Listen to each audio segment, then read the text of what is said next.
This is ABC News Nightline. Reporting from New York, Forrest Sawyer. It has become virtually a seasonal affair. The weather changes, and there is a new Madonna controversy. This one is a video that MTV, the popular cable music video channel, refused to air. Instantly, a storm of questions arose. Is this a kind of censorship? Has Madonna finally gone too far? We'll look for some answers when I talk with Madonna in just a few minutes. And we will see, in its entirety, the video that has caused all this noise. But first, the controversy itself, with correspondent 𝘮𝘩𝘓𝘗. And now the video. Obviously, we are broadcasting it late at night, and we expect that only adults are watching. You should know this video includes graphic portrayals of sexuality and nudity. And when we come back, Madonna. This is ABC News Nightline, brought to you by Allstate. She is certainly controversial, but she is also certainly popular. Madonna's first 4 albums sold 48 million copies, and Forbes magazine calls her the top-earning female entertainer this year. Madonna joins us from Los Angeles. Am I correct in assuming that if an artist wants an album or a record to be very popular, you need to have airplay, or usually you need to have airplay on MTV? Well, it's a very important marketing tool for an artist, yes. So should I assume then that you went through the ordinary process, as to say that you, with MTV in mind, put together your video and simply submitted it to their standards committee thinking it would get the clearance that it always has? Yes, I did. Well, you know that or at least your record company knows that nudity is banned by MTV. They're not going to allow any... Well, I'm not so sure about that, because when I did my Vogue video, there's a shot of me where I'm wearing a see-through dress and you can clearly see my breasts. Now, they told me that they wanted me to take that out, but I said I wouldn't, and they played it anyways. So I thought that once again I was going to be able to bend the rules a little bit. Well, you certainly were bending the rules a lot more than you had in the past, or did you feel that you were well within the bounds that you had been? I guess half of me thought that I was going to get away with it and that I was going to be able to convince them, and the other half thought, well, no, with the wave of censorship being, and the conservatism that is, sort of sweeping over the nation, I thought that there was going to be a problem. Well, when you say you thought you could get away with it, am I right? Have you sort of pushed the envelope a little bit with each one? With every video you've tried some new things, if only to be experimenting for your own reasons? Well, I think that's what art is all about, experimenting. But it is an expression. It is my artistic expression, and for me, a video is the filmic expression of the song, a visual that describes what the song is about. And you've got to listen to the words of the song. It's about a woman who's talking to her lover, and she's saying, tell me your dreams, am I in them? Tell me your fears, are you scared? Tell me your stories, I'm not afraid of who you are. And so, we're dealing with sexual fantasies and being truthful and honest with our partner, and these feelings exist, and I'm just dealing with the truth here in my video. Well, let me tell you why I asked that, because there are a lot of people in the industry who have said, look, this is one of the best self-marketers in the business. We have never really seen anything like it. And she knows how to push right to that edge. And this was a win-win for you. If they put the video on, you would get that kind of play, and if they didn't, you'd still make some money. It was all, in a sense, a kind of publicity stunt. Well, it may seem like it was a publicity stunt, and actually I was very lucky, but I must say I did not plan on selling this video. I just went in there to shoot it, and I said, you know what, I'm not going to think about whether it's going to get played or not. I'm just going to do it. This is how I truly feel about this song. This is how I want to express myself. And when we gave it to MTV, we asked them if they would play it.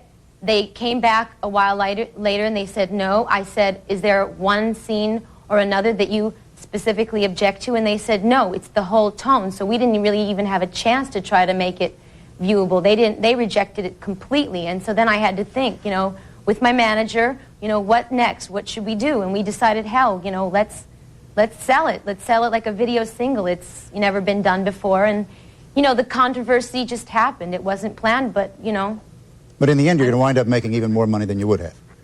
Yeah, so lucky me. But the question that I think a lot of people are concerned about is you say you go into the studio and you want to illustrate this song, and you're doing it in the way that you want. But they see a kind of trend where you are pushing the limits of sexuality. In this case, you have nudity and you have bisexuality and you have apparently group sex. And they're thinking that maybe you're... Pardon me? What are you saying? You're saying I'm pushing the limits of sexuality? No, you're pushing the limits of what's permissible. That you're carrying it a little further each time. And I guess what people are asking then is, where is that line? Where do you finally say, okay, this is far enough? That's a good question, but then I would like to address the whole issue of censorship on television. Where do we draw the line in general? I mean, if you can't go that far yet. First you have to tell me where you draw the line. Well, okay, I draw the line in terms of what I think is viewable on television. I draw the line with violence and humiliation and degradation, okay? And I don't think any of these issues are evident in my video. That's where I draw the line. That's what I don't want to see. Well, I guess that then one woman's art is another woman's pornography. I'm thinking of the Express Yourself video. I mean, there are images of you chained. There are images of you crawling under a table, and there are a lot of people who are upset by that. Okay, I've chained myself, though, okay? No, there wasn't a man that put that chain on me. I did it myself. I was chained to my desires. I crawled under my own table. You know, there wasn't a man standing there making me do it. I do everything by my own volition. I'm in charge, okay? Degradation is when somebody else is making you do something against your wishes. So I understand. Is the expression then of sexuality, so long as it's two consenting adults, any form of sexuality, all right on television? Well, then I would like, okay, first I'd like to say I don't believe in censorship of any kind, but then I would like to say that I believe in labeling, and I would believe in some kind of, you know, warning label, or some kind of label that would say to adults, you know, after a certain hour we're allowed to, you know, play these kind of adult-themed videos, you know.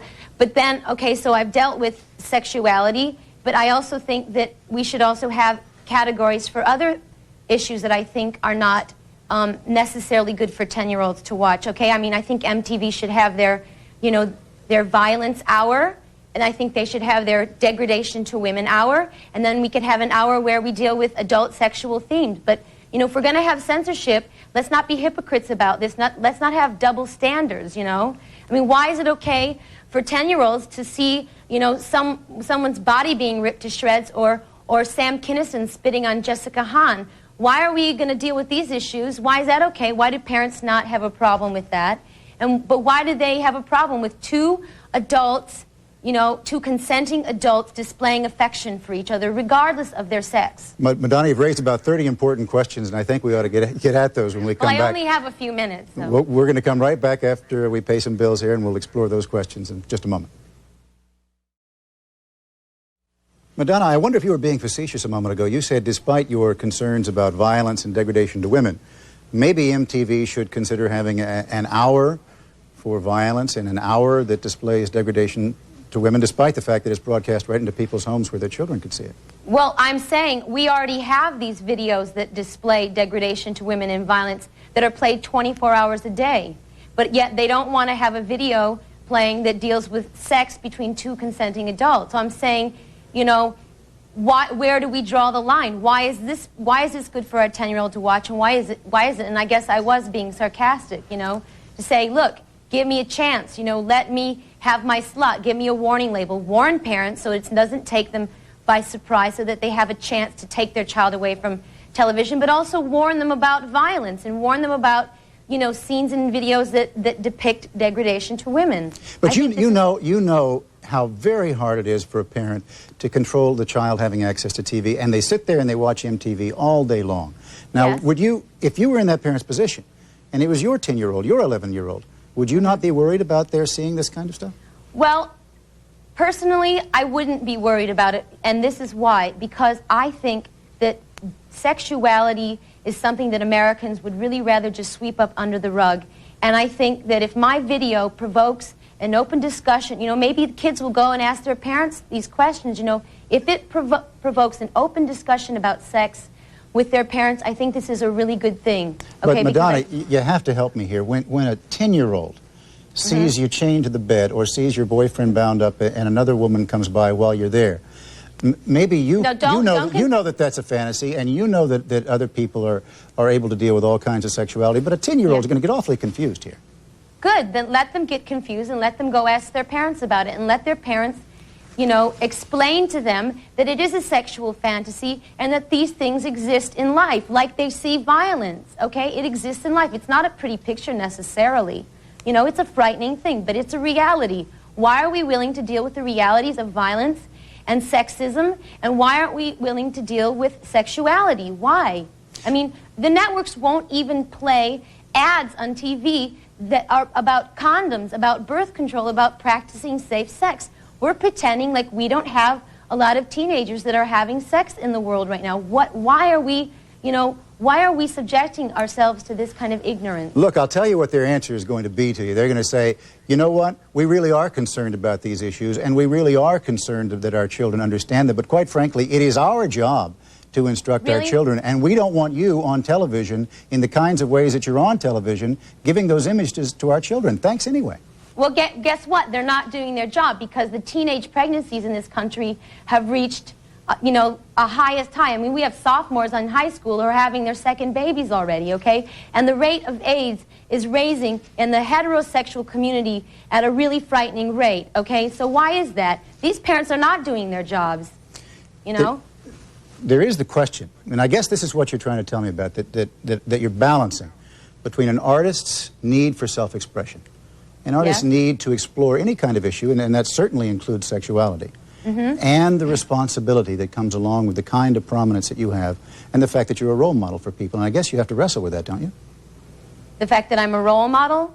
I have to wrestle with that. Well, that there is a responsibility that comes along with your position. Okay, you know what? I feel that I'm behaving in a very responsible way. If you say I have a responsibility as a mainstream artist, whatever, I feel that I am being responsible because I am here, as I said at the beginning of the interview, I'm talking about the video is displaying people being honest to each other about their sexuality. They're not alienating anyone, they're not degrading anyone. It's about honesty, it's about the celebration of sex. There is nothing wrong with that, okay? And that is my responsibility. And I'm also very responsible because I do deal with sexuality a lot in my shows and in my music. You know, I promote safe sex whenever I can. I put literature in my albums about birth control and using condoms. I am responsible. But my point really goes back to that other question, and I'm not suggesting that you're not. I'm just saying that you have to ask yourself, or do you not, the question, when you go into the studio, or when you put on your show, you want to be able to explore these kinds of things because that's what art is. But at the same time, you have to reflect on what's going to be responsible. So then, do you say, where do I draw the line, or does it keep going further and further? But as I said to you before, I am being responsible. You know, where I draw the line is what I said. I don't believe in gratuitous violence, and I don't believe in degradation. You know, the degradation of any human being, okay? And I would never promote those things in any of my art. And I don't. You've taken some heat, I know, and you would like to have a chance to talk about it from some women who feel that maybe you're not expressing the values that they want feminism to express. For all the way from way back when you wore the belt buckle that said boy toy, to the Material Girl video, which they feel reflects old values of women, even if it was satirical, to express yourself. Do you have an answer to them? To the feminists who raise that kind of question? Well, I would like to point out that they're missing a couple of things because, you know, I may be dressing like the typical bimbo, whatever, but I'm in charge. You know, I'm in charge of my fantasies. I put myself in these situations with men, you know, and everybody knows, you know, in terms of my image in the public, people don't think of me as a person who's not in charge of my career or my life, okay? And isn't that what feminism is all about? You know, equality for men and women, and aren't I in charge of my life, doing the things I want to do, making my own decisions? I don't think anybody would question whether you're in charge of your own life. I do have a last question for you. What is the next sort of thing that we could be looking forward to? Do you have it in mind already? What is, you mean, you want me to promote one of my products? No. I'm asking... My up-and-coming, button-pushing products? No, that's not the point. The point is, will you continue to explore sexuality in the Absolutely. fashion that you have? Will you try to carry it a little further in a way that... Well, I don't know. I can't predict what I'm going to feel artistically. I don't think anyone can, but it is a very important issue to me, and I'm sure I will be dealing with it more in the future. I have no doubt about it. You were kind to talk to us tonight, Madonna. Thank you very, very much. Thank you for listening to me. When we come back, we are going to look at some of the latest stories out of the story that we've been following for these many weeks, the Persian Gulf.